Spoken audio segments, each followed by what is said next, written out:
주님 감사합니다. 모든 것이 주님의 은혜였습니다. 지나온 우리의 발걸음들, 그 발자취는 그곳에 주님의 은혜로 새겨져 있음을 고백합니다. 어려운 시절을 지나기도 하고 때로는 감격과 감동의 순간들을 함께 걸었습니다. 우리를 그 과정 속에서 성장시켜 주셨고 변화시켜 주셨고 새롭게 만들어 주셨습니다. 그래서 이 시대도 우리는 믿음 안에서 살 수 있었습니다. 작지만 영향력 있는 교회로 지금까지 사용하셨습니다. 부족한 것 많고 흠결투성이지만 그럼에도 불구하고 하나님의 목적을 위해서, 하나님의 나라와 하나님의 뜻을 이루시기 위해서 우리 샘터 공동체를 사용하시고 또 이끄셨습니다. 이제 이 새로운 시대, 대전환의 시대, 초불안의 시대를 살아가는 우리에게 다시금 부여하시는 사명들을 깨닫게 하시고 그 사명을 따라 살아가는 우리 공동체가 되게 하여 주옵소서. 오늘 이 시간 주의 말씀을 함께 나누려고 합니다. 성령께서 우리 가운데 임재하셔서 주의 말씀이 선포되어지고 주의 뜻이 우리의 삶 가운데 우리의 믿음의 자리에 아로 새겨질 수 있도록 이끌어 주시옵소서. 부족한 종을 세우셨으니 주의 도구로 사용하여 주시옵소서. 그리고 이곳에 주의 뜻이 온전히 이루어지게 하여 주옵소서. 예수 그리스도의 이름으로 간절히 기도드립니다. 아멘. 샘터교회 창립주일을 기념하면서 먼저 교회를 세우시고 인도하시는 하나님께 감사드리는 이 예배에 함께 하신 여러분들에게 우리 주님의 평강이 함께 하시기를 빕니다. 또한 25주년을 맞이한 우리 샘터교회가 더욱 새롭게 거듭나서 세상을 사랑으로 보듬고 또 하나님의 뜻을 위대하게 펼치는 그런 공동체가 되기를 축원합니다. 교회는, 우리 샘터교회는 2000년 9월 4일 이곳에서 창립이 예배를 드리면서 시작이 됐습니다. 엄밀하게 말하면 이 공간이 아니라 2층 도서관이 있는 공간이죠. 세상을 변화시키는 그리스도의 공동체라고 하는 야심찬 목표를 가지고 항해를 시작했습니다. 여러분 보시기에 왼쪽 첫 번째 사진이 25년 전 창립 예배를 드리면서 그때 당시에 감리사님이 전도사 부부를 소개하는 그 장면입니다. 그리고 그 옆에는 창립 1주년이 됐을 때 예배 드리는 모습이고요. 그 다음에 왼쪽 아래도 마찬가지입니다. 그리고 지금보다도 훨씬 많아 보이는 저 사진은 2013년도입니다. 제 기억으로는 우리 샘터교회 식구들이 가장 많았을 때가 아닌가 싶습니다. 샘터교회는 교육과 문화 사역을 중심으로 복음을 전해서 영혼을 구원하고 또 성도들을 양육해서 온전한 그리스도인이 되게 하며 참된 그리스도의 공동체를 이루어서 세상을 변혁시키는 그 사명을 부여받았습니다. 지난 25년을 돌아보면 아쉬움도 많고 부족함도 많고 또 부끄러운 그런 모습들도 많이 있지만 그럼에도 불구하고 하나님께서는 우리 공동체를 작지만 영향력 있는 교회로 지금까지 사용을 하셨습니다. 그것을 생각하면 우리가 감사하지 않을 수가 없죠. 사람들이 그러죠. 이름대로 된다고. 간혹 우리 공동체에 머물다가 떠나는 교우들을 보면 우리 교회 이름을 저수지교회라고 할 걸 그랬나. 그런 생각, 그런 허튼 생각이 들 때도 있었습니다. 그런데 세월이 지날수록 저는 샘터라는 이름이 참 좋습니다. 생각할수록 좋습니다. 숲속의 옹달샘, 광야에 있는 우물, 사막의 오아시스. 앞으로도 우리 샘터교회가 이름값을 하면서 모든 피조물의 생명을 책임지는 마르지 않는 샘터가 되기를 소망합니다. 요즘 우리 한국 교회가 아주 심각한 위기에 처해 있다는 사실이 다방면에서 드러나고 있습니다. 겉으로는 매년 교인 수가 급감하고 있고요. 신학대학의 신학생이 메말라가고 있습니다. 그리고 운영이 어려워서 교회를 폐쇄하거나 통합하는 그런 현상들이 두드러지게 나타나고 있다는 점에서 그렇습니다.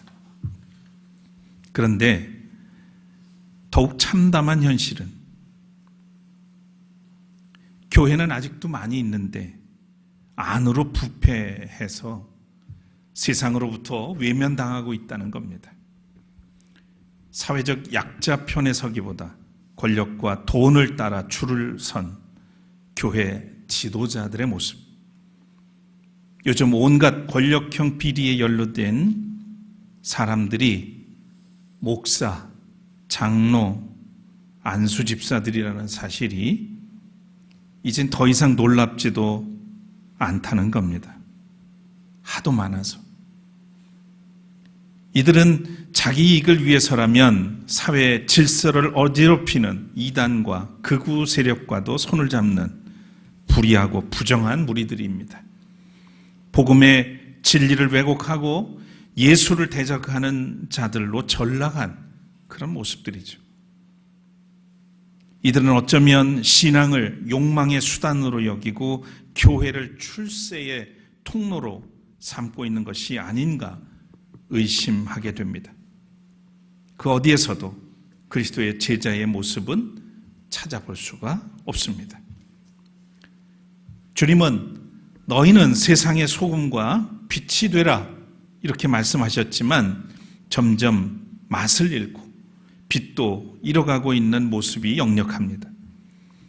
더 문제가 되는 것은 이런 현상과 현실적인 그런 문제에 대해서 이렇다 할 대안을 제시하거나 극복할 방법을 찾지 못하고 있다는 점입니다.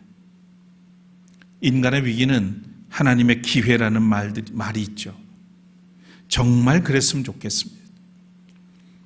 이런 경험이 많은 지혜자들은 위기에 처할 때는 본질로 돌아가라 이렇게 말했습니다. 무슨 의미일까요? 위기에 처할 때는 본질로 돌아가라.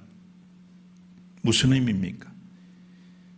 처음 마음으로 돌아가서 어디서부터 잘못되었는지를 성찰하고 바로잡아야 한다는 그런 가르침일 겁니다. 구약 성서를 보면 하나님은 그루터기에서 싹을 틔우시는 분으로 묘사되고 있습니다. 남은 자를 통해 그분의 구원 역사를 이루어 가시는 분이시죠. 하나님이 거두시지 않는 한 교회는 여전히 세상의 희망입니다. 요즘 목회자들에게 많이 읽히기도 하고 또 한편으로는 비판도 받는 그런 책이 한 권 있습니다. 오무, 5가지 무, 교회가 온다라고 하는 제목의 책입니다. 한국 교회가 직면한 위기, 특히 젊은 세대의 이탈에 대한 답을 찾기 위해서 10여 년 동안 미국과 유럽에 성장하는 교회를 분석한 결과를 담고 있습니다. 저자는 교회가 사라지는 것이 아니라 표현 방식이 진화하고 있다. 이렇게 말하면서 전통적 형식에서 벗어난 새로운 교회의 가능성을 제시하고 있습니다. 이 저자가 제안하는 오무 교회는 교회 전통에서 익숙하게 여겼던 다음 5가지 요소가 겉으로 드러나지 않는 그런 교회 형태를 의미합니다. 첫째는 로고에 십자가가 없다는 것. 두 번째, 새벽 예배가 없고. 다섯 번째, 성경 공부가 없고. 네 번째, 구역 모임이 없고.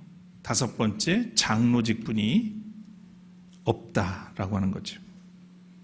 이런 교회 안의 형식을 벗어나야 한다는 것이 아니라 더 큰 본질 속에서 표현하는 방식이 변화되어야 된다는 점을 강조하고 있습니다. 요약하면 전통이 아닌 본질을 회복하라는 겁니다. 또 형식을 유연하게, 본질은 단단하게 하라는 거죠. MZ세대의 문화와 라이프 스타일을 이해하고 교회가 공감해야 한다는 겁니다. 그리고 교회는 더 이상 형식적 구조가 아니라 맥락화된 경험으로 존재해야 한다. 다시 말하면 각자에게 믿음 안에서 다양한 서사가, 자기만의 이야기들이 있어야 한다는 이야기입니다. 이러한 메시지는 오늘 교회를 향한 경고이자 동시에 희망이라고 할 수 있겠습니다. 낡은 틀을 붙잡느라고 교회를 잃는 것보다 본질을 붙들기 위해서 형식을 바꾸는 그런 용기가 필요한 시대라는 겁니다. 그동안 교회가 쌓아올린 첨탑이 무너져 내린 것 같지만 하나님은 여전히 새로운 방식으로 교회를 세워가고 계심을 우리는 기억해야 하겠습니다. 어떤 상황에서도 흔들리지 않는 복음과 제자로서의 선명한 정체성을 붙들어야 회복이 가능할 것입니다. 오늘 복음서의 본문인 누가복음에는 누가 예수님의 제자인가를 묻고 있습니다. 그에 대한 답을 주님이 제시하고 있는 거죠. 그리스도의 제자로서의 정체성에 관한 말씀입니다. 우리는 예수님의 말씀 앞에서 앞으로 든든히 세워야 할 교회의 모습, 우리 샘터교회의 모습을 찾아보려고 합니다. 오늘 본문 25절에 보면 많은 무리가 예수와 동행하였다라고 시작합니다. 개역 성경에 보면 따랐다라고 하는 그런 표현으로 썼습니다. 이 당시에 예수님의 인기는 그야말로 절정에 다다라 있습니다. 예수님이 가는 곳마다 항상 많은 사람이 몰려들었습니다. 기적을 보러 온 사람, 병 고침을 기대하는 사람, 단순한 호기심에 따라온 사람, 그리고 진심으로 주님을 따르려는 그런 사람도 있었겠죠. 여기서 주님은 분명히 경계를 긋습니다. 무리로 머무는 자와 제자로 따르는 자, 이는 서로 다르다라고 하는 말씀입니다. 무리라고 하는 것은 헬라어로 오클로스, 오늘 성경 본문의 원어에는 오클로스라는 말이 쓰여집니다. 군중, 대중, 불특정 다수를 의미합니다. 쉽게 모였다가 쉽게 흩어지는 사람들이죠. 그러나 제자라고 하는 말은 마데테스라는 말이에요. 마데테스, 배우는 자, 생도, 이렇게 그런 것들을 의미하죠. 제자는 끝까지 남아서 예수님의 십자가 부활을 따라갑니다. 진정한 제자의 모습이라는 거예요. 무리와 제자는 모두 예수님을 따르는 사람들이지만 무리는 자기중심적으로 이익을 위해서 따르는 반면에 제자는 자기 중심적으로, 주님 중심적으로 희생과 헌신을 각오하면서 예수님의 가르침을 순종하며 따릅니다. 무리는 예수님의 능력에만 관심이 있지만 제자는 예수님과 함께 살며 고난과 풍파를 헤쳐나가죠. 다시 정리하면 무리는 자기를 중심으로 하지만 제자는 주님을 중심으로 살아갑니다. 또 무리는 결정적 순간에 떠나지만 제자는 어려움에도 불구하고 끝까지 헌신합니다. 그리고 무리는 이익에 따라서 행동하지만 제자는 예수님의 가르침에 전적으로 순종합니다. 사람은 누구나 교회에 모여서 예배하는 무리가 될 수가 있습니다. 그러나 주님은 단순히 무리가 아니라 참된 제자를 원하시고 또 그런 제자들을 세워가는 교회를 원하십니다. 제자가 된다는 건 뭘까요? 제자가 된다는 것. 먼저 첫 번째는 오늘 성경 본문의 말씀을 근거로 정리해 보면 제자가 된다는 것은 예수님의 삶을 최우선에 두는 것을 말합니다. 26절을 보면 누구든지 내게로 오는 사람은 자기 아버지나 어머니나 아내나 자식이나 형제나 자매뿐만 아니라 심지어 자기 목숨까지도 미워하지 않으면 내 제자가 될 수 없다 그랬어요. 여기 미워하다라는 말을 썼어요. 미워하다. 미세오라고 하는 헬라어는 원어는 그런데요. 문자적으로 보면 미워한다, 증오한다 이런 뜻으로 우리가 읽히지만 주님이 사용한 이 단어의 의미는 예수님을 가장 우선에 두라는 거예요. 다 중요하죠.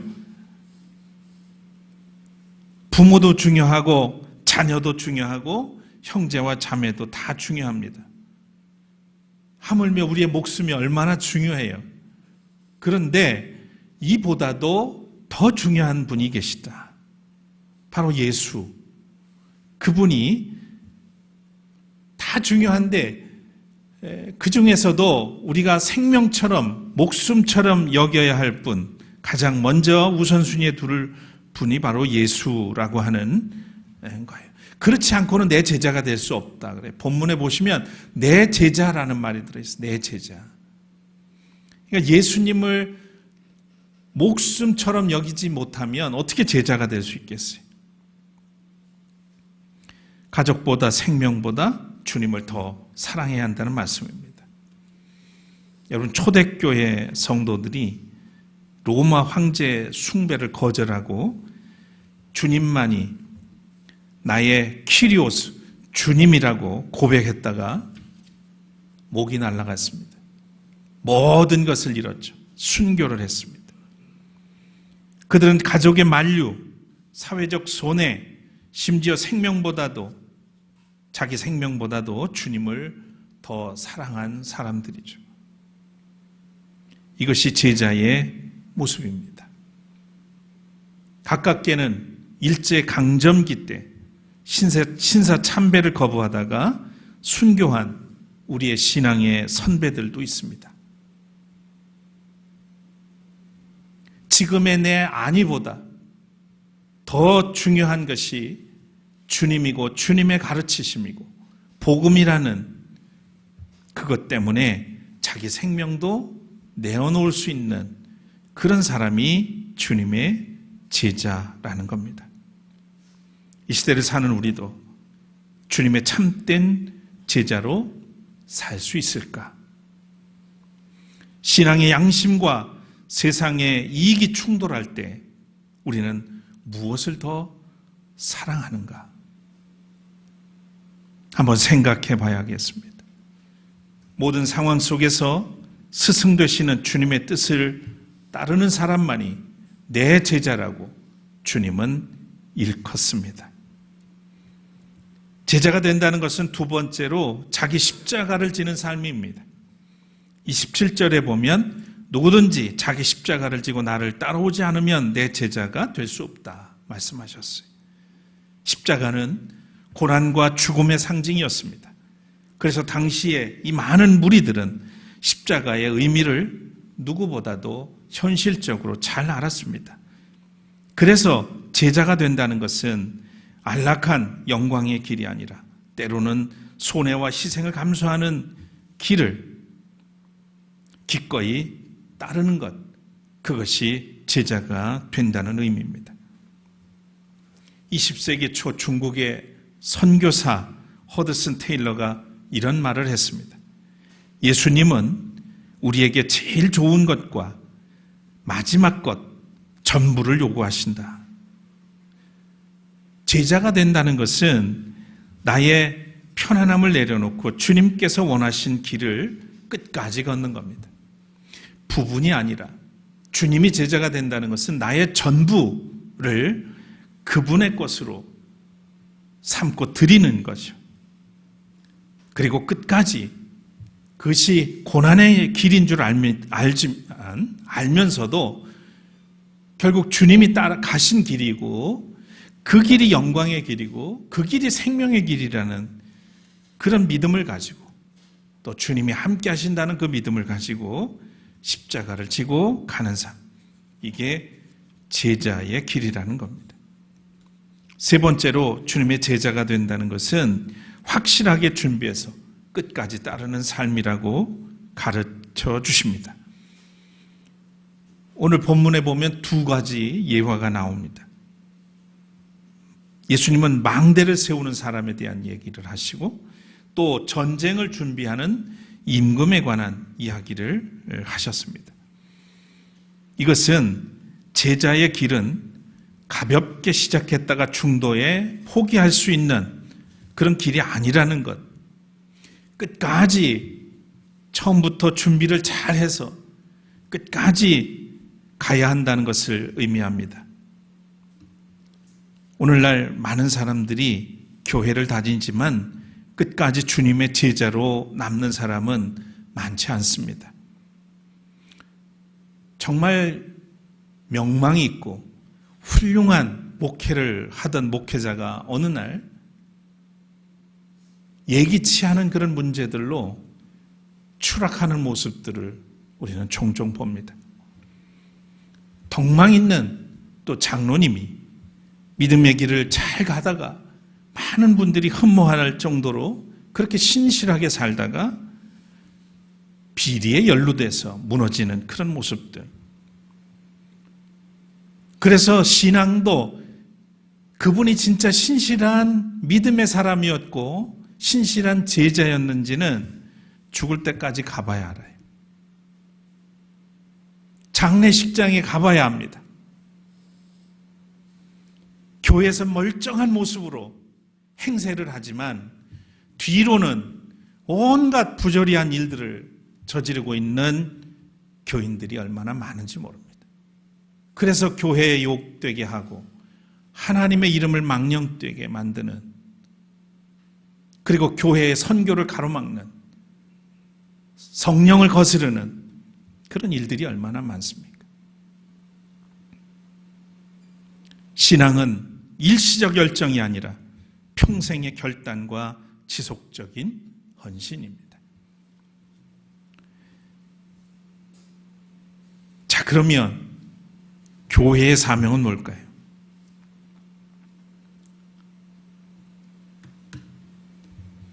핵심적인 사명은 제자를 세우는 거죠. 예수님께서 지상 명령을 통해서 분명하게 말씀하셨습니다.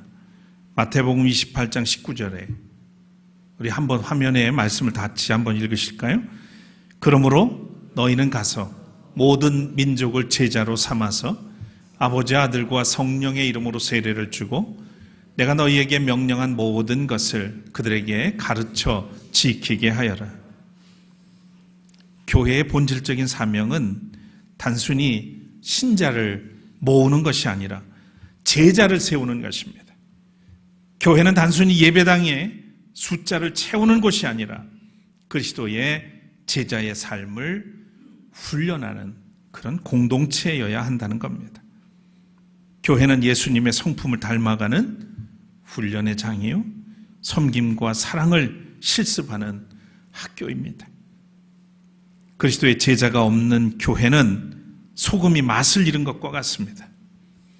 빛이 어둠 속에 가려워진 것과 같습니다. 겉모습은 교회지만 세상에 아무런 영향력을 끼치지 못하기 때문이죠. 샘터교회는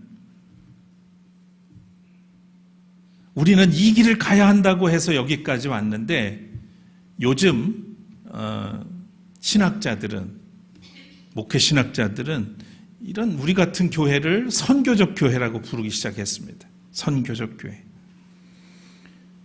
우리는 이 교회는 시작할 때부터 샘터교육문화원을 세웠고 1년 후에 샘터 꿈의 작은 도서관을 세웠습니다. 그래서 사회적 책임, 사회적 성화를 위해서 함께 힘써왔죠. 20년 동안 독서 목회와 사역을 통해서 사람을 사람답게 하나님과 세상 속에서 주체적으로 살아가도록 돕는 일에 힘써왔습니다. 그리고 코로나 팬데믹을 거치면서 하나님의 창조 세계에 새롭게 눈을 뜨고 녹색교회로 전환하면서 지금은 생태 목회와 또 생태 사역에 힘쓰고 있습니다. 시대적 사명을 감당하는 일입니다. 위기의 한국 교회의 현상과 이 현실들을 목격하면서 분명해진 것이 하나 있습니다. 교인들이 있지만 그리스도의 제자가 없고 교회도 많지만 참된 그리스도의 제자를 세우는 교회가 없다는 겁니다. 그래서 우리의 선택은 선명합니다. 세상을 변화시키려 하기 전에 우리 각자가 먼저 그리스도의 참된 제자가 되어야 하겠고 우리 교회가 참된 그리스도의 제자를 양육하고 세워야 세상 또한 변화시킬 수 있다는 사실입니다. 사랑하는 교우 여러분, 예수님은 무리가 아니라 제자를 원하십니다. 제자가 된다는 것은 예수님을 가장 사랑하고 자기 십자가를 지며 끝까지 따르는 것입니다. 그리고 교회의 사명은 바로 이런 제자를 세우는 것이죠. 우리 교회가 단순히 사람이 모이는 공동체가 아니라 예수 그리스도의 참된 제자를 세우는 그런 교회가 되기를 소망합니다. 미국 어느 교회에서 이런 광고를 냈다고 합니다. 편안한 의자, 시원한 에어컨, 짧은 예배를 원한다면 땡땡 교회로 가십시오. 그러나 십자가의 길을 걷고 잃어버린 영혼을 사랑하며 주님을 위해 희생하기를 원한다면 우리 교회로 오십시오. 많은 사람이 떠났지만 남은 성도들은 참된 진짜 제자가 되기를 결단했습니다. 그 교회는 작지만 건강한 교회로 성장했다고 합니다. 사랑하는 여러분, 여러분은 무리에 머무시겠습니까? 아니면 제자로 서시겠습니까? 우리 모두 주님의 제자로 든든히 서서 제자를 세우는 공동체가 되고 이 대전환의 시대에 우리 교회는 세상의 빛과 소금으로 하나님의 나라를 확장하는 그런 교회로 쓰임받기를 주님의 이름으로 축원합니다.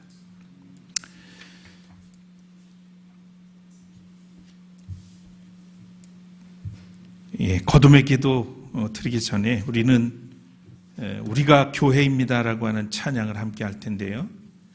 이 찬양의 가사를 보면 이렇습니다. 우리는 세상 속에서 주의 부름받은 성도입니다.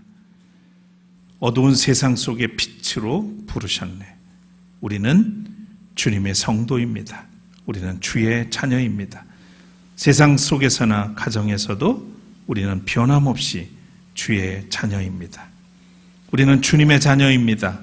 우리는 예배합니다. 어떤 환경이나 상황 속에서도 우리는 변함없이 주를 예배합니다. 우리는 주님만 예배합니다. 교회가 희망입니다. 어두운 세상 속의 희망입니다. 십자가 복음만이 세상을 살립니다. 교회가 이 땅의 희망입니다. 우리가 교회입니다.